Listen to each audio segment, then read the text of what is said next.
Hello साथियों, आज हम सुप्रीम कोर्ट का बहुत ही महत्वपूर्ण निर्णय लेकर आए हुए हैं, जिसमें माननीय सुप्रीम कोर्ट ने ट्रायल कोर्ट को फिर से नए सिरे से बयान दर्ज करने के लिए निर्देशित किया है। तो मामला क्या है, मामले पर नज़र डाल लेते हैं। लेकिन साथियों, सबसे पहले जिन साथियों ने हमारा चैनल सब्सक्राइब नहीं किया है तो हमारे चैनल को सब्सक्राइब कर लें और वीडियो को लास्ट तक जरूर देखें। मामला क्या है माननीय सुप्रीम कोर्ट का? मामला है अपील, आपराधिक अपील संख्या 1664-1665 1664/1665/2024। SLP है 13406 13407 2023। एकेन गवर्नमेंट बनाम तमिलनाडु राज्य, निर्णय 18 मार्च 2024।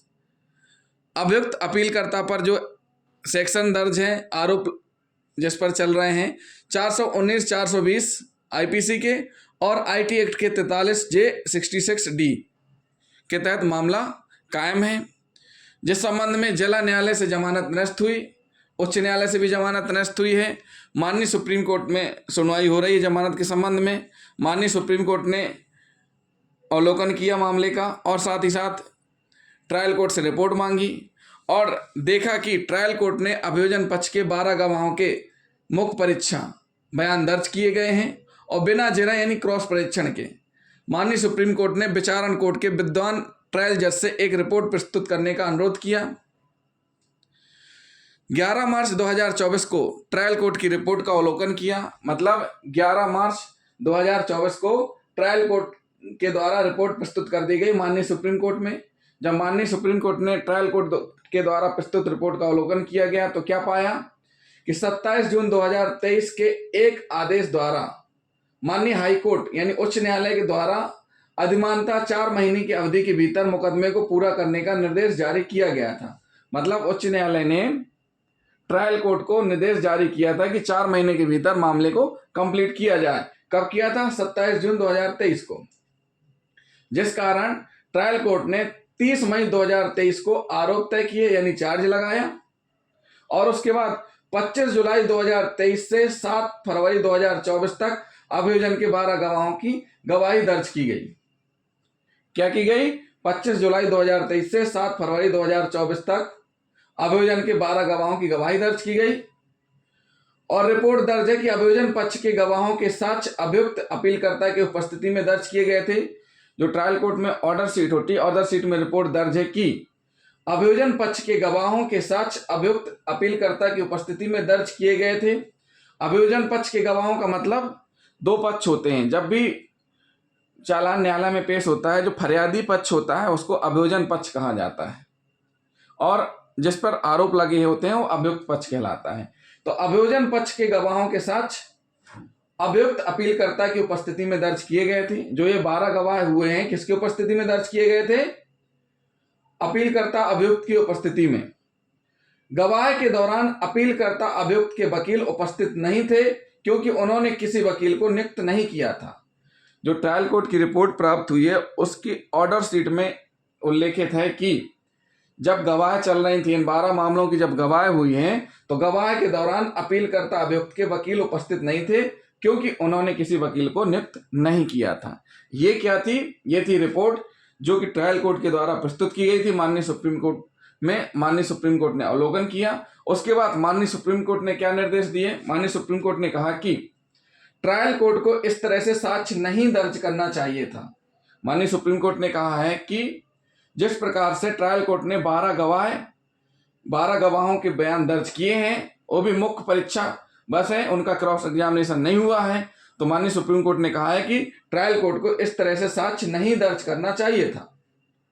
दूसरी कंडीशन है कि अभियुक्त को एक कानूनी सहायता वकील प्रदान करना चाहिए था। मतलब जब अभियुक्त के सामने ट्रायल कोर्ट में गवाह हो रहे थे और उनके पास वकील नहीं था, अभियुक्त के पास कोई वकील उपस्थित नहीं था क्योंकि अभियुक्त ने वकील किया नहीं था। तो ऐसी स्थिति में सुप्रीम कोर्ट ने कहा है कि अभियुक्त को एक कानूनी सहायता वकील प्रदान करना चाहिए, जो कि विधिक सेवा से एक वकील उसको उपलब्ध कराया जाना चाहिए था।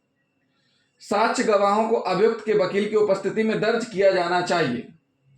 साथ ही साथ माननीय सुप्रीम कोर्ट ने कहा है कि जो भी साक्ष्य हैं, चाहे वो क्रॉस एग्जामिनेशन हो या चीफ, तो मुख्य परीक्षण जब भी हो मुख्य परीक्षण जब भी हो तो अभियुक्त की वकील की उपस्थिति में दर्ज किए जाने चाहिए, ताकि अभियुक्त का वकील चाहे तो उसमें विरोध या आपत्ति दर्ज करा सके। वकील की उपस्थिति आवश्यक है। माननीय सुप्रीम कोर्ट ने क्या कहा कि वकील की उपस्थिति आवश्यक है। जब भी बयान दर्ज हो तो वकील की उपस्थिति आवश्यक है। ट्रायल कोर्ट की रिपोर्ट में संलग्न ऑर्डर शीट में यह दर्ज नहीं है कि अपीलकर्ता अभियुक्त ने कानूनी सहायता वकील की स्वीकार करने से इनकार कर दिया था। जो ट्रायल कोर्ट की रिपोर्ट है उसमें ऑर्डर शीट भी संलग्न है। ऑर्डर शीट में कहीं पर भी यह नहीं है दर्ज की अपीलकर्ता अभियुक्त ने कानूनी सहायता या वकील लेने से इनकार कर दिया था। यदि मुकदमा इस तरह से चलाया जाता है तो अभियुक्त को पूर्वाग्रह का तर्क उपलब्ध होगा। यानी कि अगर इस माननीय न्यायालय ने कहा कि अगर इस प्रकार से ट्रायल कोर्ट में मुकदमा या विचारण चलाया जाएगा तो अभियुक्त को पूर्वाग्रह का तर्क उपलब्ध होगा। पूर्वाग्रह के बारे में हम आपको बता चुके हैं और साथ ही साथ और आगे हम उसके बारे में बताएंगे अगले वीडियो में पूर्वाग्रह के बारे में। पूर्वाग्रह के किसी भी तर्क से बचने के लिए माननीय न्यायालय ने अभियोजन पक्ष के उन गवाहों की फिर से जांच करके नए सिरे से सुनवाई करने का निर्देश देते हैं जिनकी पहले से जांच की जा चुकी है। माननीय न्यायालय ने क्या कहा कि यदि मुकदमा इस तरह से चलाया जाता है तो अभियुक्त को पूर्वाग्रह का तर्क उपलब्ध होगा। इसके बाद माननीय न्यायालय ने सुप्रीम कोर्ट ने आगे निर्देश क्या दिया कि पूर्वाग्रह के किसी भी तर्क से बचने के लिए माननीय न्यायालय ने अभियोजन पक्ष के उन गवाहों को फिर से जांच करके नए सिरे से सुनवाई करने का निर्देश दिया है जिनकी पहले ही जांच की जा चुकी है, यानी जिनके पहले ही मुख्य बयान हो चुके हैं। वो 12 गवाह जिनके बयान हो चुके हैं उनके फिर से नए सिरे से सुनवाई का निर्देश दिया। अपील अभियुक्त को कानूनी सहायता प्रदान करने के लिए ट्रायल कोर्ट को निर्देश जारी किया गया। क्या निर्देश जारी किया गया कि अपीलकर्ता अभियुक्त को एक वकील उपलब्ध विधिक सहायता केंद्र से कराया जाए। अभियुक्त अपीलकर्ता की अपील स्वीकार हुई और जमानत पर रिहा कर दिया गया। तो साथियों, ये था आज का सुप्रीम कोर्ट का बहुत ही महत्वपूर्ण निर्णय जो कि 18 मार्च 2024 को माननीय सुप्रीम कोर्ट में हुआ है। तो जिन साथियों ने अभी तक हमारा चैनल सब्सक्राइब नहीं किया है तो हमारे चैनल को सब्सक्राइब कर लें। इस न्यायालय में माननीय सुप्रीम कोर्ट ने स्पष्ट किया है कि अपीलकर्ता अभियुक्त को भी सुनवाई का मौका मिलना चाहिए, उसको भी अपने वकील के माध्यम से अपना पक्ष रखने का मौका दिया जाना चाहिए। साथ ही साथ जब भी मुख्य परीक्षण हो या बयान दर्ज किए जाए उस समय वकील की उपस्थिति आवश्यक है, ताकि अभियुक्त का वकील जरूरत पड़ने पर, आवश्यकता पड़ने पर आपत्ति दर्ज करा सके। तो साथियों, ये था सुप्रीम कोर्ट का बहुत ही महत्वपूर्ण निर्णय जिसमें सुप्रीम कोर्ट ने फिर से नए सिरे से सुनवाई करने का निर्देश जारी किया है। थैंक यू दोस्तों।